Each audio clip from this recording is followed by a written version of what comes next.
Aujourd'hui, je réfléchissais sur un texte que j'ai médité qui parlait de la parabole des talents.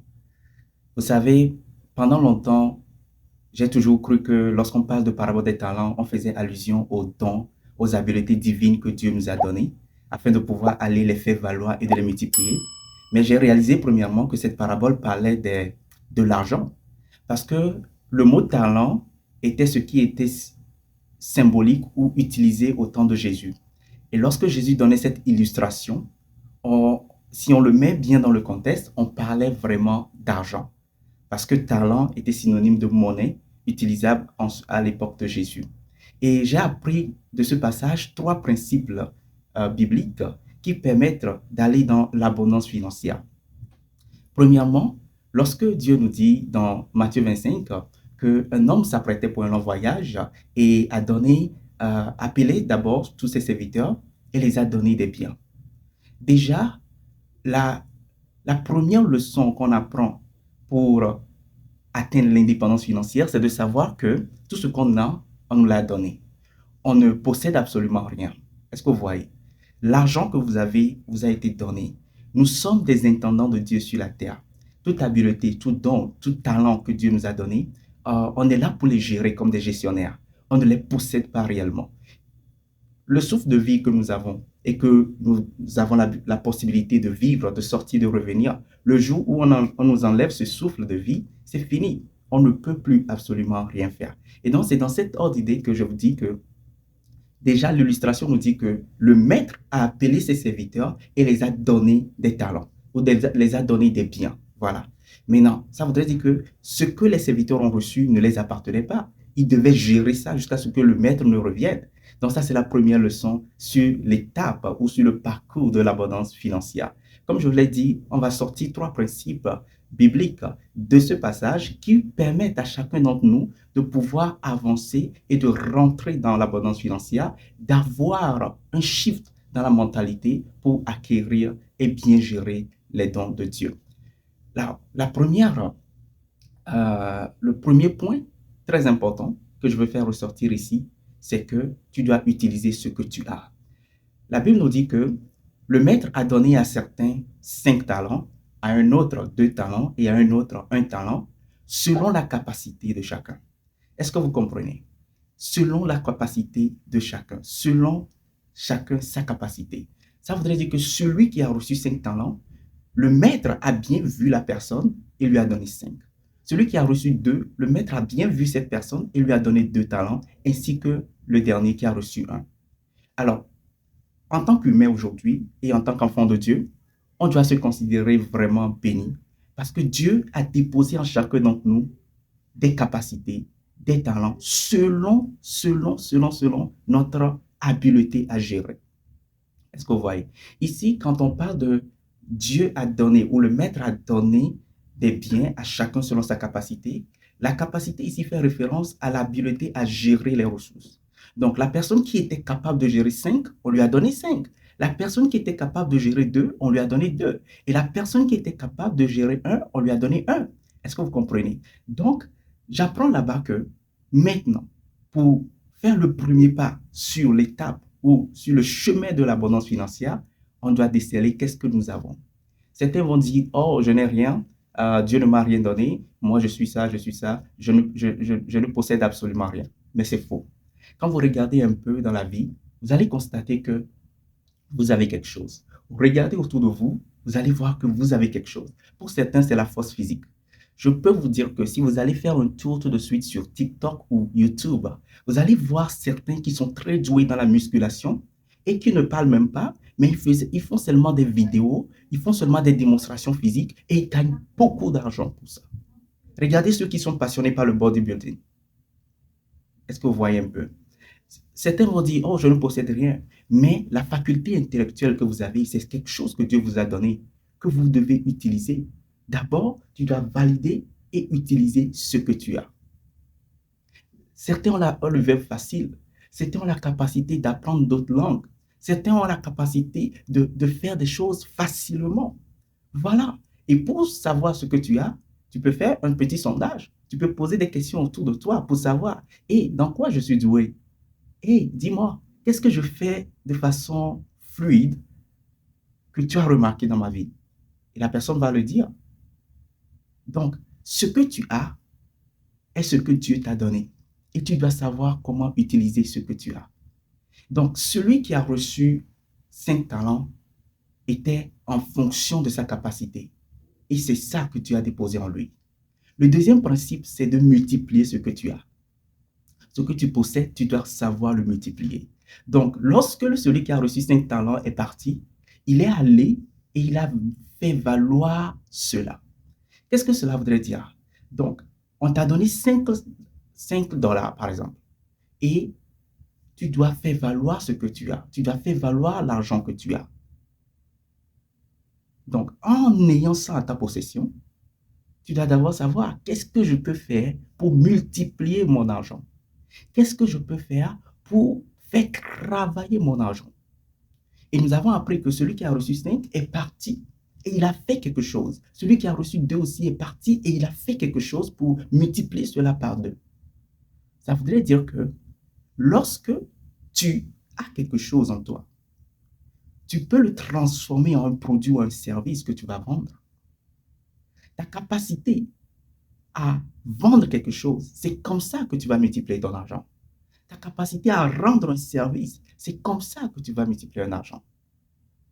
Donc, avoir de l'argent est une compensation du produit ou du service que tu rends à quelqu'un. Donc, la personne possède l'argent et te le donne. En contrepartie, toi, tu as un service ou un produit que tu donnes à la personne. Et c'est comme ça que tu vas multiplier ton argent. Maintenant, ma question pour toi qui me regarde, qu'est-ce que tu vends? Qu'est-ce que tu offres? Quelle valeur ajoutée tu offres à ceux qui t'écoutent, à ceux qui te voient, à ceux qui viennent dans ta boutique? C'est à ça qu'il faut réfléchir.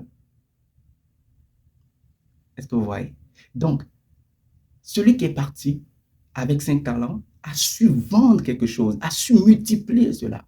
Maintenant, l'art de vendre, l'art de chercher de l'argent, malheureusement, on ne nous apprend pas ça à l'école. Et plusieurs d'entre nous, on est sortis des bancs sans savoir absolument rien de comment multiplier de l'argent, comment faire de l'argent supplémentaire. Et pour ça, on a besoin d'être sur le marché du travail, on a besoin d'aller acquérir des compétences, soit par des formations, soit par des vidéos, soit par des tutoriels, soit par l'expérience d'autres personnes. Et donc, si ici, actuellement, vous savez que vous manquez de capacité à multiplier votre argent, ce que vous recevez dans la main, vous n'arrivez pas à les multiplier, ça vient, ça disparaît, ça rentre dans les dépenses, mais sachez que vous êtes en train de vous faire du mal. Donc, il faut aller chercher comment vendre. Il faut aller chercher qu'est-ce que je possède et que je peux transformer en compétences pour pouvoir mettre sur le marché. Ce qui est sûr, quelqu'un aura besoin de vous. Est-ce que vous voyez? Donc, le premier point, c'est d'abord de découvrir ce que tu as. Deuxième point, c'est de multiplier ce que tu as. Et troisième point, c'est d'investir ce que tu as. Donc, l'investissement. Tu as l'argent qui vient peut-être par une source de revenus, qui est ton salaire, qui est ton activité. Maintenant, tu multiplies cet argent en cherchant qu'est-ce que je peux faire pour que ça puisse être multiplié par 3, par 4, par 10. Et enfin, maintenant, tu rentres dans le véhicule de l'investissement.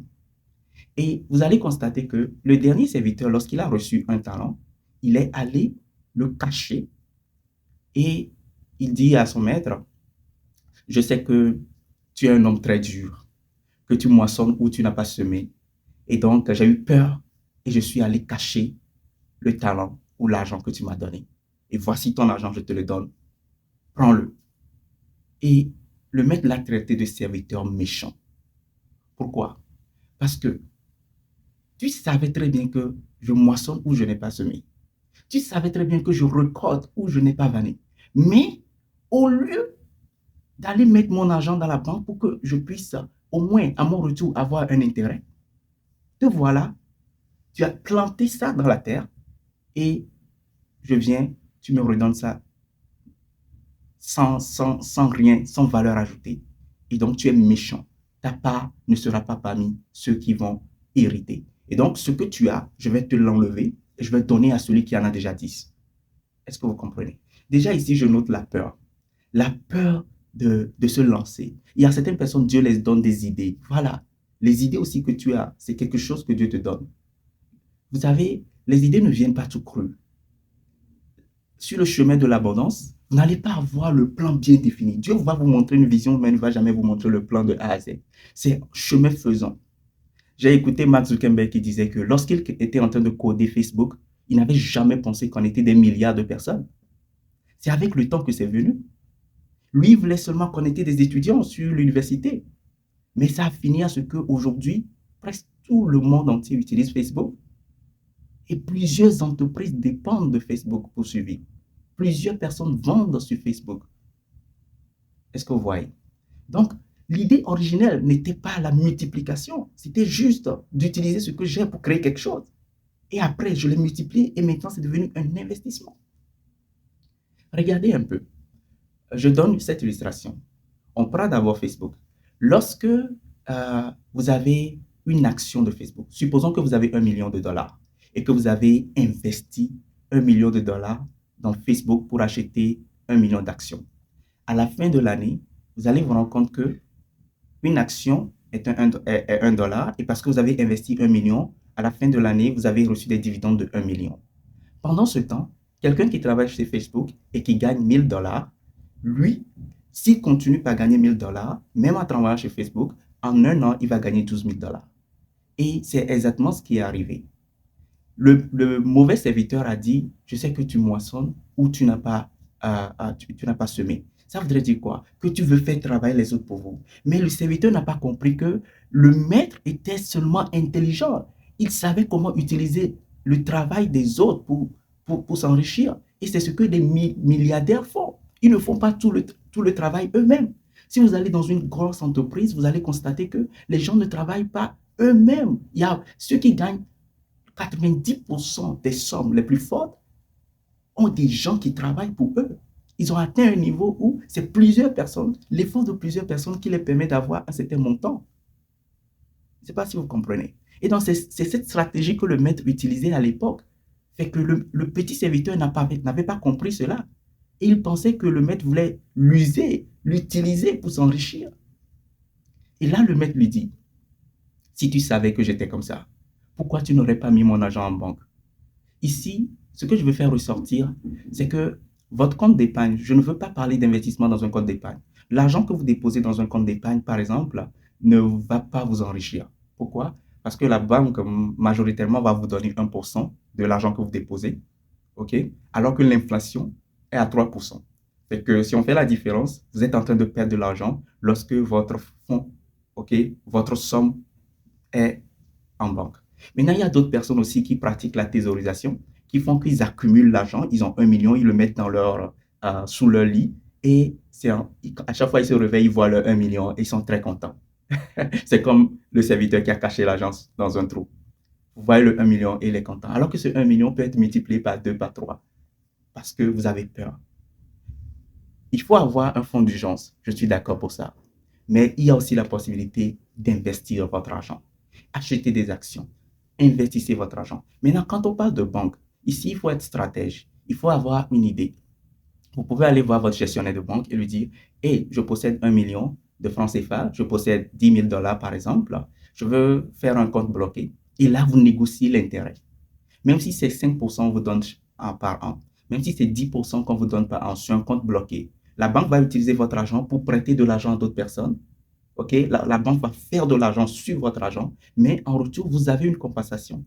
Et vous signez un engagement que, OK, cet argent, je ne veux pas le toucher pendant 2 ans, 3 ans, et je veux un retour d'investissement de 5% d'intérêt par an, ou bien 6 à 7% par an sur ça. Maintenant, ça va dépendre de votre négociation. C'est pour ça que je mets l'accent ici sur de ne pas mettre l'argent dans un compte épargne simplement. Il y a d'autres personnes qui prêtent de l'argent au gouvernement de leur pays, et c'est ça qu'on appelle les obligations. Par exemple, le gouvernement veut construire une route ou un projet très gigantesque qui a besoin d'argent. Et vous, par exemple, vous allez et vous prêtez l'argent en achetant des obligations. Et donc, l'État paie toujours ses dettes. Il bloque l'argent pendant tel nombre d'années en fonction, vous le récupérez après tel nombre d'années avec de l'intérêt. C'est ça, acheter des obligations. Certains même, il y a des portefeuilles dans lesquels vous pouvez investir dans la banque pour faire multiplier votre argent. Donc voilà ces 3 principes que je voulais partager avec vous, que j'ai appris encore en relisant Matthieu 25, Parabole des talents, où je me suis rendu compte que vraiment, nous les chrétiens, on a besoin de sortir de notre zone de confort, de penser que chacun d'entre nous possède quelque chose. Deuxième lieu, on peut multiplier ce qu'on a. Et troisième lieu, l'investissement. L'argent ne vient beaucoup plus que par l'investissement. C'est l'investissement qui te permet de multiplier beaucoup ton argent. Et comment investit-on? En économie, on parle de l'épargne égale investissement. Ce que tu épargnes, tu arriveras à l'investir. Et donc, certains ont investi dans l'immobilier parce que c'est un véhicule qui te multiplie ton argent facilement. Certains ont investi dans les actions. Ça aussi, c'est à ses risques et périls. D'autres ont investi dans les terrains. Un terrain que tu peux acheter aujourd'hui à 100 000, 2 ans plus tard, tu le vends à 200 000, 300 000, voire 5 millions, etc. C'est de l'investissement. Aujourd'hui, tu prends l'épargne que tu as, ce que tu possèdes, tu l'investis dans un terrain et demain, tu récoltes le triple, le quintuple de cela. Est-ce que vous voyez? Donc, en résumé, je tiens à vous dire, nous les chrétiens, Dieu nous a donné cette grâce-là, ok, de posséder quelque chose.